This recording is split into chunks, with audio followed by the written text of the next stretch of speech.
Hola, ¿cómo estás? Buenos días. Espero estés muy bien.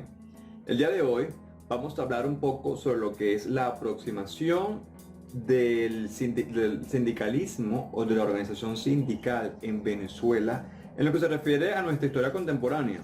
Porque es que hablar de sindicalismo en Venezuela es hablar de nuestra historia contemporánea. Razón por la cual desde ya te digo que si te gusta leer sobre historia o eres historiador, bueno, me disculpes porque es muy difícil lograr comprimir en estos minutos que pueda durar la clase toda nuestra historia contemporánea, porque es que todo lo que tiene que ver con la organización sindical definitivamente va de la mano con la historia contemporánea del país. Em, lo, lo que vamos a discutir o lo que les voy a traje el día de hoy, ¿no? El material que les preparé, va de la mano con las publicaciones hechas por Luis Lauriño al grupo Hirahara y por supuesto un fiel acompañante que es Manuel Caballero. Este es una serie de una colección, ¿no? Es el número 3 de la colección que hizo. Y de verdad, lo recomiendo. Debería ser una lectura obligada, ¿no? Para nosotros, desde el punto de vista de cultura general. Este en particular se llama La crisis de la Venezuela contemporánea entre 1903 y 1992. De verdad, chicos, que vale la pena.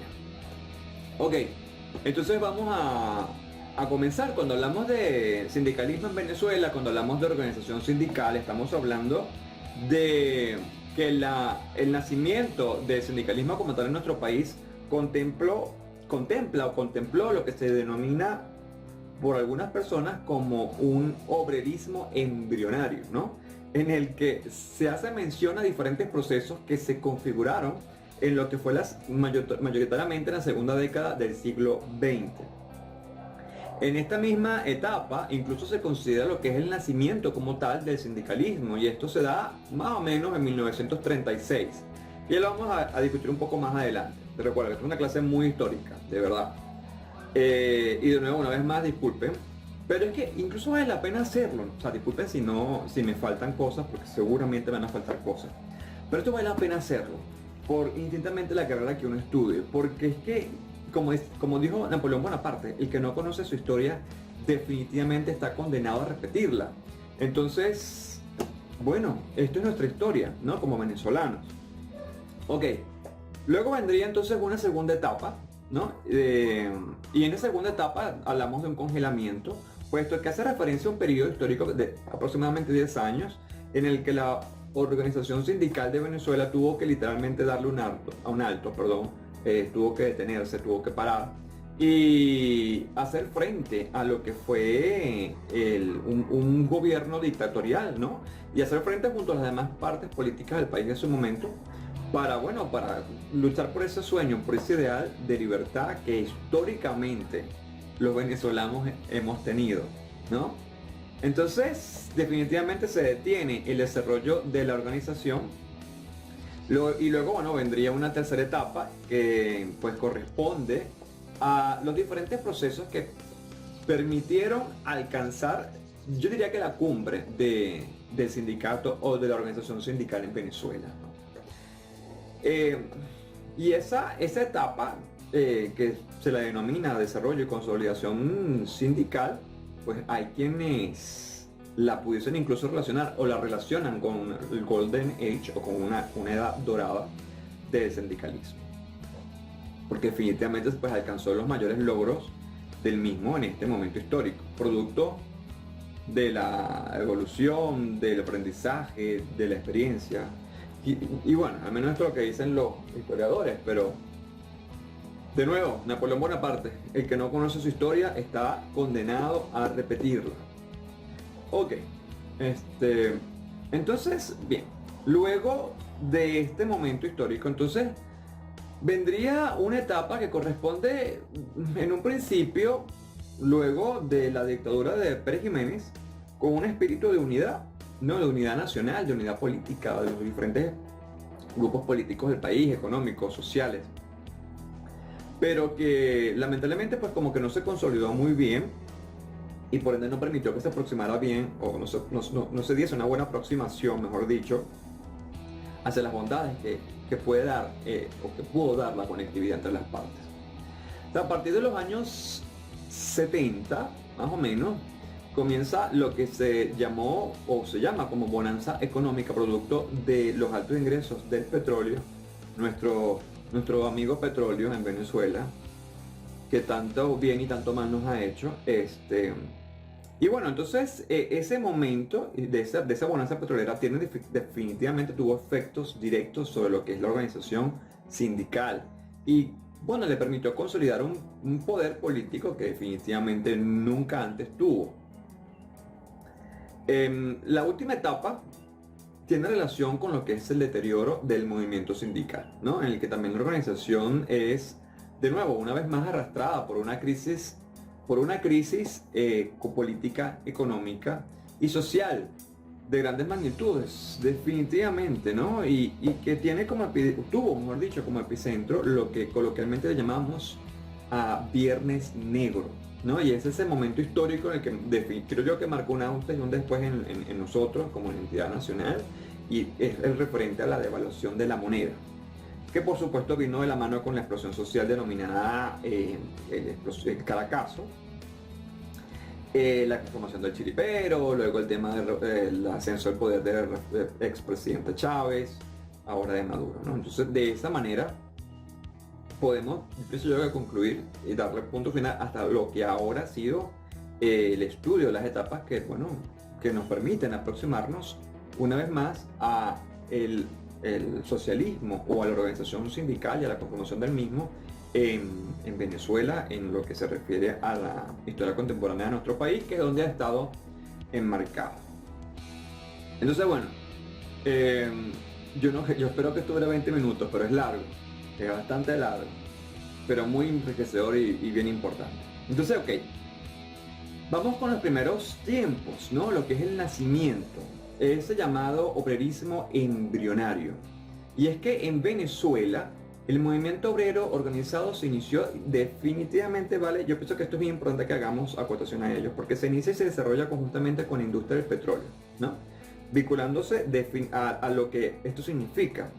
Razón por la cual, a diferencia del resto de Latinoamérica, o sea, el resto de nuestros países hermanos, los movimientos obreros, incluso de otras latitudes, fueron diferentes, ¿no? Lo que nosotros vivimos es bien diferente a lo que vivieron otras personas, porque de nuevo, lo que nosotros vivimos fue de la mano de nuestro amigo petróleo.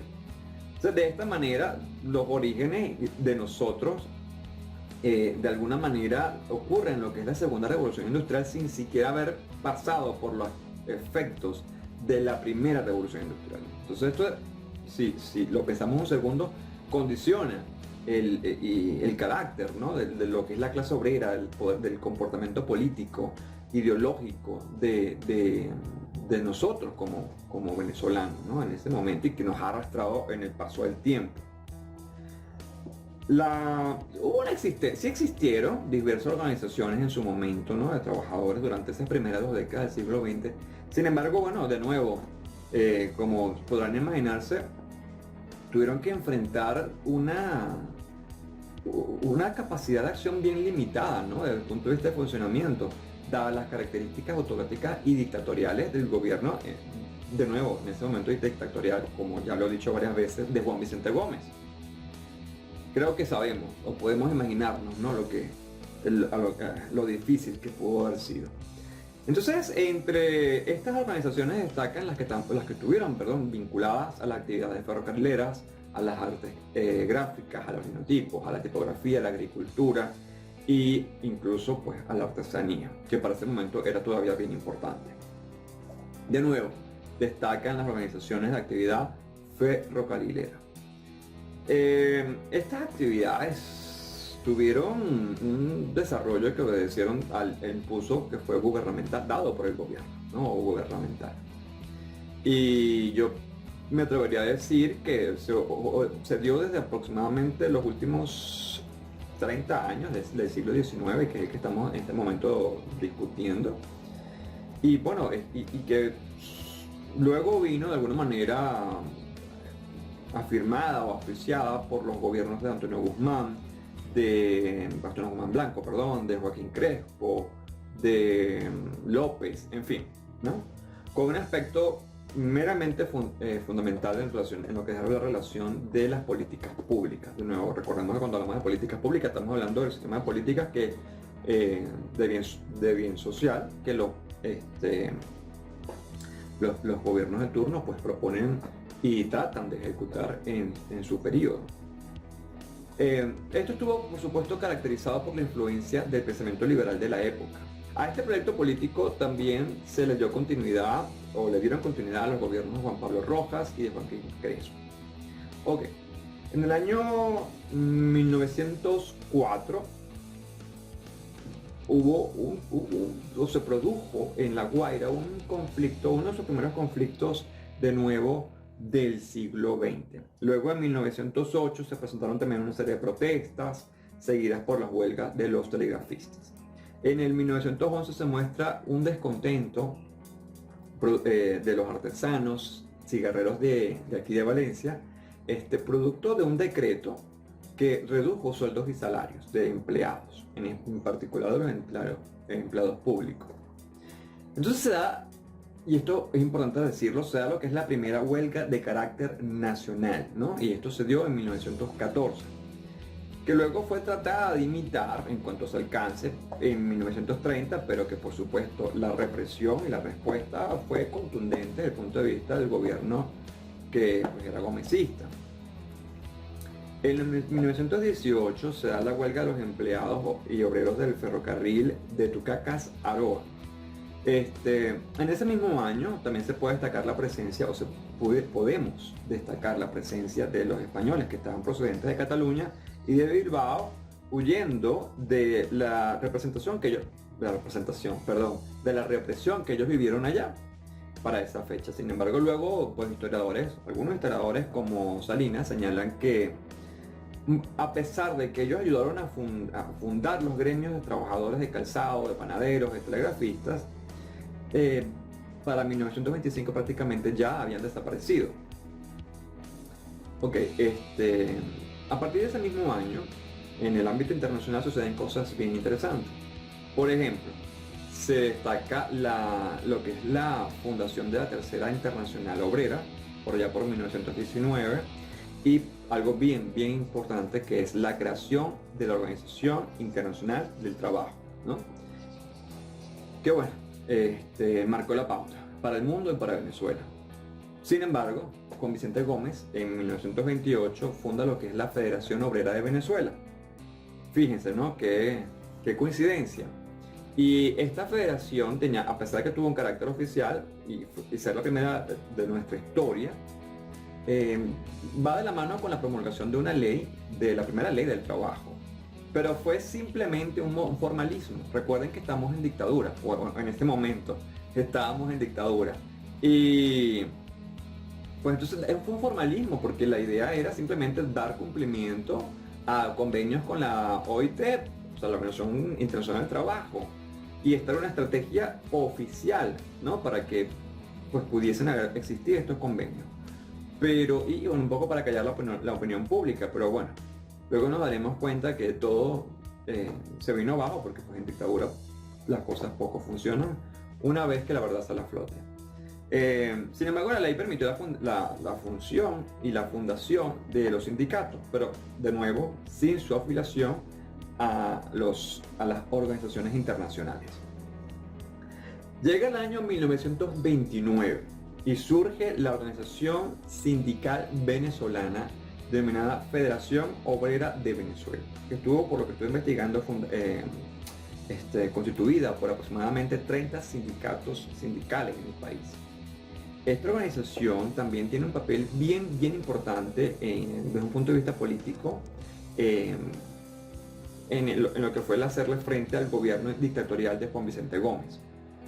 Antes de la muerte de Gómez, por allá por el 35, cabe acotar, se dio un hecho histórico desde el punto de vista político venezolano bien importante, y es que en 1931 se fundó el Partido Comunista de Venezuela, ¿no? El PCV.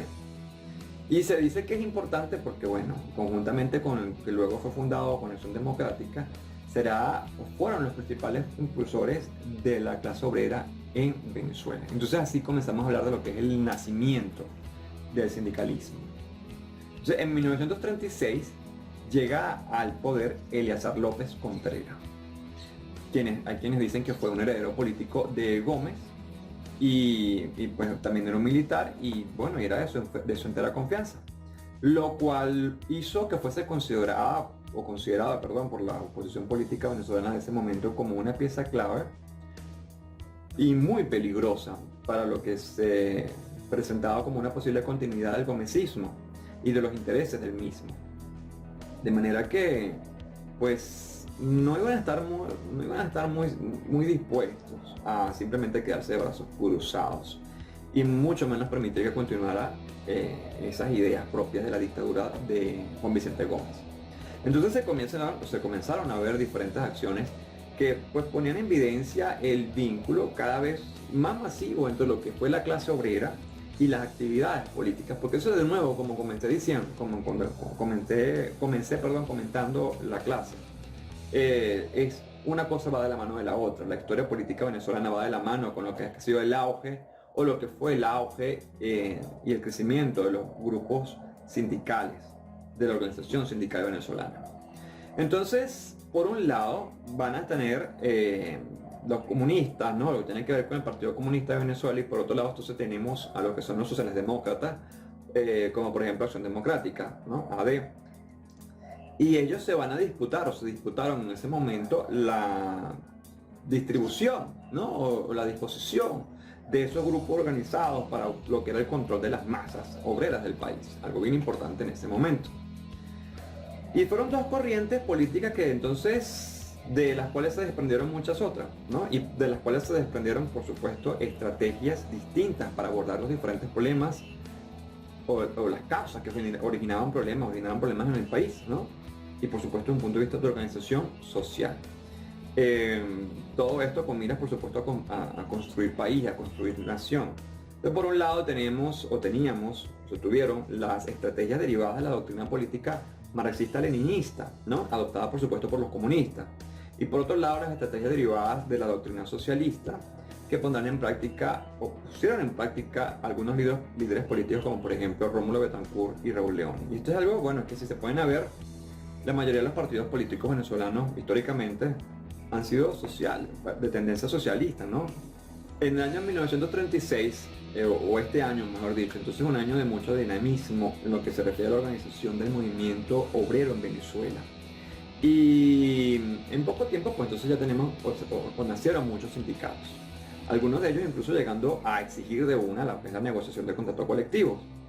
Ok, entonces un año considerado por los diferentes historiadores del movimiento obrero venezolano como el de inicio formal del sindicalismo en el país, ¿no?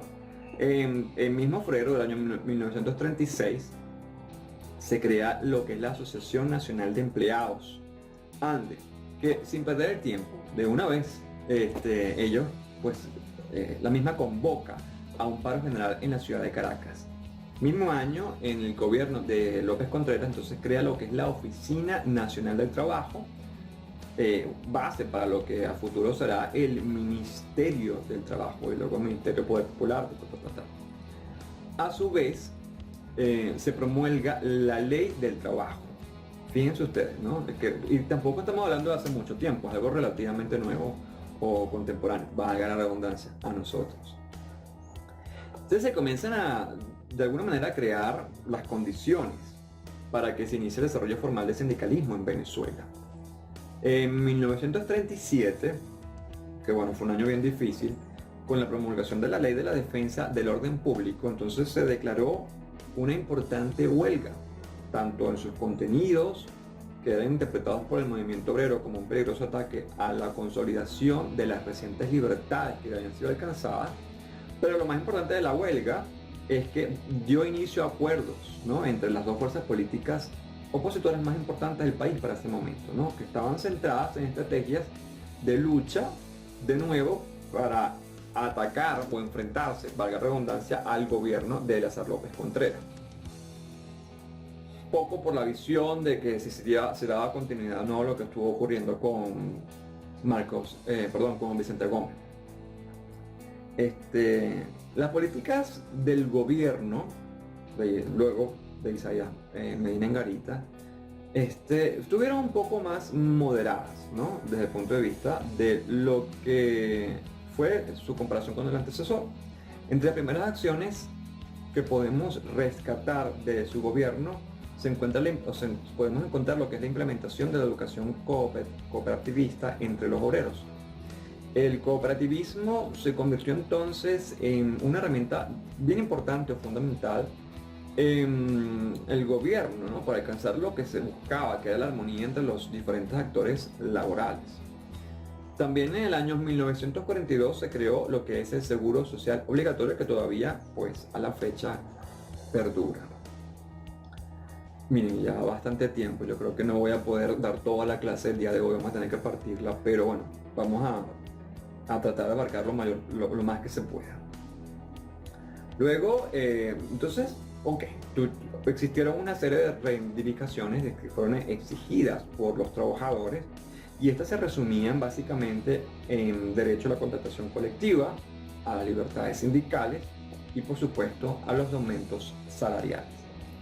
Por otra parte, también se comienza a ver existir, ¿no? Esta relación entre lo que es el empresario y el comercio, ¿no? Entonces comienzan a unirse, y por allá en 1944 se crea lo que es la Federación Venezolana de Cámaras y Asociaciones de Comercio, Fedecámaras, ¿no?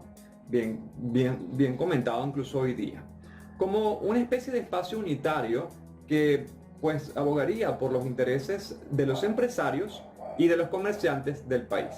Las relaciones entonces laborales se comenzaron a hacer más complejas, y como para imaginarse, los actores, que son los trabajadores, en este caso los actores sociales, que eran los trabajadores, y los patronos o los jefes, entonces demandaban mayor atención gubernamental y menos intervención. Luego, por allá por octubre del mismo año, el 18 de octubre, se da un nuevo golpe de estado cívico-militar que pues desalojó a Isaías Medina Angarita del poder. Este golpe de estado tuvo, bueno, por supuesto, ¿no? Que es lo que se trata en los golpes de estado, obtener poder. Entonces el poder fue absorbido por una junta cívico-militar, ¿no? Conformada por algunos militares y algunos miembros del Partido de Acción Democrática, entre los que estaba Betancourt. Betancourt entendió, o al menos entendía, la necesidad de lo que tiene que ver con el logro de la paz laboral, ¿no? Al menos un logro relativo, por lo que de alguna manera buscó atenuar los diferentes conflictos laborales que se estaban dando. Y esto en miras también de lo que era la creación, el desarrollo de la industria nacional. Entonces se da el segundo Congreso de los Trabajadores de Venezuela, convocado para el 14 de noviembre de 1947. El Partido de Acción Democrática logra entonces refundar la Organización Obrera del Año del 36, ¿no? De cuando Lázaro López Contreras. Y esta vez le colocan por nombre Confederación de Trabajadores de Venezuela, CTV. Luego, el 14 de diciembre del 1947, entonces se da otro acontecimiento que es muy importante y que tiene que ver, por supuesto, con la historia política y la democracia de Venezuela, y es que Rómulo Gallegos fue electo presidente de la República en las primeras elecciones universales y directas de nuestro país. Pero bueno, poco duró la emoción, porque el 24 de noviembre del 48 fue derrocado, y entonces se inició de nuevo otra dictadura en Venezuela. Esta mucho más cruenta, mucho más difícil, mucho más dura. Y entonces, pues por supuesto, viene un congelamiento de lo que es, o la etapa del congelamiento de lo que es la organización sindical en Venezuela, ¿no? Entonces hubo una junta militar conformada por Carlos Delgado Chalbó, Luis Felipe Llovera y Marcos Pérez Jiménez. Llega la era de Marcos Pérez Jiménez. Las primeras acciones vamos a llamarlo, del gobierno de Marcos Pérez Jiménez, estuvieron dirigidas a lo que fue desmontar el aparato político que se estaba instaurando en ese momento, ¿no? La Junta Militar, por supuesto, suspende garantías constitucionales con la mera intención de prevenir, de prever, de evitar eh, las diferentes reacciones que pudiesen ser dadas bueno, mayoritariamente por los ADECO. Sin embargo, la CTB hace un llamado a huelga general que es controlado rápidamente en los campos petroleros por las Fuerzas Armadas. Fíjense, yo no sé si hacen memoria, pero es que esto recientemente ocurrió, algo parecido, ¿no? Por eso digo, Napoleón Bonaparte. Hay que conocer nuestra historia para no estar condenado a repetirla. Las tensiones que se dieron entonces entre lo que era Acción Democrática, los trabajadores y el gobierno, continuaron como consecuencia de luego un decreto que se dio, que fue el número 56, por el cual se disolvió la CTB. Qué casualidad. Pero entonces el gobierno, al mostrarse incapaz de controlar el movimiento obrero, buscó crear una, fíjense ustedes, esto es bien interesante porque de nuevo, nuestra historia, buscó crear uno que tuviese de alguna manera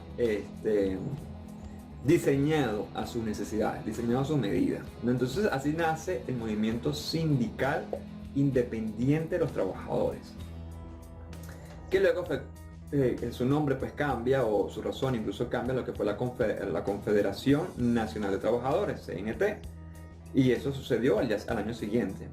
Entonces, a pesar de los diferentes intentos de control oficialista, se retira de Venezuela, por supuesto, de la Organización Internacional del Trabajo. Porque, bueno, de nuevo, la verdad sale a flote. Por otro lado, la CTB logró el veto entonces en la OIT para los representantes de los trabajadores venezolanos que fueron enviados por el gobierno a la mencionada organización. Fíjense ustedes, el gobierno de turno, que era dictatorial, creó algo a su medida, ¿no? Y para tratar de mantener en línea o a seguir los convenios con organizaciones internacionales, mandaban para esas organizaciones emisarios propios, ¿no? De esas organizaciones diseñadas por el gobierno y que pues allá fueron de alguna manera vetados por otras organizaciones venezolanas que pues le hicieron frente y que estaban en el exterior. Que tengo como no sé si a ustedes les da, pero a mí me da un déjà vu impresionante. En 1953, el general Marcos Pérez Jiménez era elegido o fue elegido por la Asamblea Nacional Constituyente como presidente de Venezuela. Este nuevo periodo definitivamente se caracterizó entre diferentes elementos por el endurecimiento de las políticas de represión y persecución a todo aquello que sea o parezca oposición. El movimiento obrero venezolano entonces comenzó, al igual que todas las fuerzas vivas políticas del país, a trabajar por la unidad. Se planteó la conformación de la llamada Junta Patriótica, que pretendía convertirse en una organización de convergencia con el fin de mantener la democracia. Déjà vu, esto es déjà vu por todos lados. Entonces el desarrollo y la consolidación sindical sigue dándose, ¿no? Entonces a partir de del 23 de enero de 1958 es derrocada, o que se derroca, ¿no? Lo que fue esa dictadura tan cruel de Marcos Pérez Jiménez. Entonces se construye un gobierno provisional. Este gobierno provisional inicia definitivamente una nueva etapa en el país para todos los actores políticos y sociales involucrados. Entonces el sindicalismo entra, por supuesto, en una nueva fase de desarrollo. Ok. Pasamos al congelamiento y vamos a una nueva etapa o fase de desarrollo y de consolidación de diferentes experiencias y aprendizajes que habían sido acumulados, por supuesto, afectados también por el carácter unitario que pues privó en la sociedad venezolana. Fue así como surgió el Comité Sindical Unificado Nacional. Y el 7 de diciembre de 1958, que fue electo Rómulo Betancourt como presidente constitucional de la República, se constituyó así un gobierno de coalición, restaurando en ello lo acordado en ese llamado Pacto de Convivencia Nacional Democrática, firmado en octubre de 1958 entre los principales actores y partidos políticos venezolanos, que fueron AD, COPEI y la URB, y es conocido por todos nosotros como el Pacto de Punto Fijo. Para este momento, y muy a pesar de la madurez alcanzada, la organización sindical comenzaba a lucir atrasada en comparación con organizaciones sindicales de nuestros pares o de sus pares latinoamericanos. Pero bueno, En 1973, entonces se impone nuevamente un candidato del Partido de Acción Democrática y y aquí hablamos de la consolidación entonces del movimiento sindical venezolano. Y con este entonces, bueno, se dieron esos años dorados, esos Golden Age, Golden Years, que, bueno, vivió la organización sindical en nuestro país. Carlos Andrés Pérez tomó el poder el 12 de marzo de 1974, orientando su acción de gobierno hacia un modelo de capitalismo de Estado, que de alguna manera pues soportó o estuvo basado en lo que fue la nacionalización del petróleo, del hierro y de las industrias básicas. Se consolidó entonces en esto una especie de economía mixta en la que el Estado participaba o participa, cuando estamos hablando de economía mixta, en la industria. No es un ente que simplemente ve desde lejos.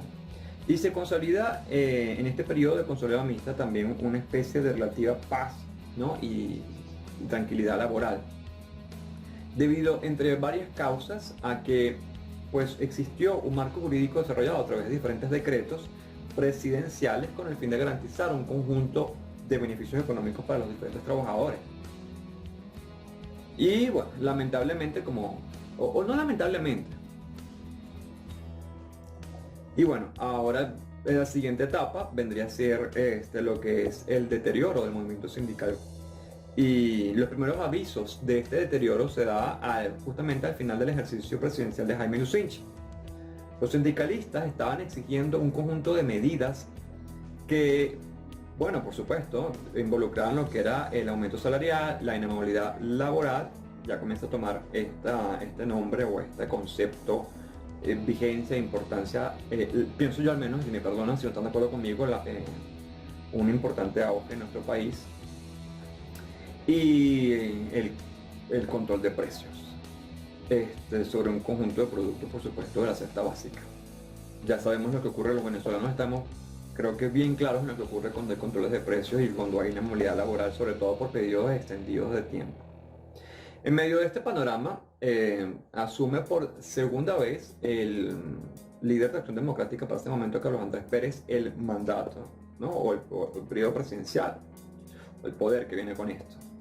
Y entre las primeras acciones que tomó Carlos Andrés Pérez, pues fueron un conjunto de medidas denominadas popularmente como el paquete económico o el paquetazo. Esto de nuevo, historia, esto de nuevo suena a déjà vu, porque cada vez que viene un nuevo presidente, pues comienzan a sonar, o al menos hay la idea de que pudiese llegar un presidente. Comienzan a salir todas estas historias de un posible paquete económico que va a destruirnos nosotros como individuos, etcétera, etcétera. La CTV por su parte entonces reiteró el conjunto de exigencias que ya tenía rato pidiendo, ¿no? Desde el gobierno anterior, y esto ligado al aumento de las tarifas de la gasolina, del descontento social, del aumento de las tarifas de transporte desde el punto de vista de lo que es transporte urbano, intraurbano, bueno, más todo lo que estoy comentando desde el punto de vista político, porque esto es un tema bien cargado de historia política. Se genera lo que llaman el detonante directo para que esa olla de presión llegara a su punto tope, a su cumbre, y entre los días 27 y 28 de febrero de 1989, ese descontento popular se canalizó a través de una explosión popular de gran magnitud en Venezuela y que fue conocida como el Caracazo. Entonces, bueno, yo lo voy a dejar hasta acá porque ya el video está bastante largo, pero bueno, en futuras clases, capaz lo hacemos por Zoom, continuaremos esta historia desde lo que es el Caracazo hasta nuestros tiempos, pero yo creo que ya en líneas generales los he llevado hasta un punto que fácilmente podemos conectar los diferentes elementos que se dan para llegar a donde hemos llegado y qué es lo que ha ocurrido a la fecha en el 2020 con el movimiento sindical en Venezuela y las organizaciones que tienen relación con el mismo. Bueno, nada, dicho eso, lo dejo hasta acá.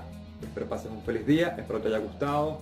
Es un resumen, no es mi área de fortaleza, pero bueno, es un resumen lo mejor posible para pues compartir con ustedes en esta clase de administración de personal qué es lo que ha ocurrido en nuestro país con los sindicatos y, bueno, en líneas generales, cuáles son los altos y los bajos y cómo comienza y cómo termina. Chao.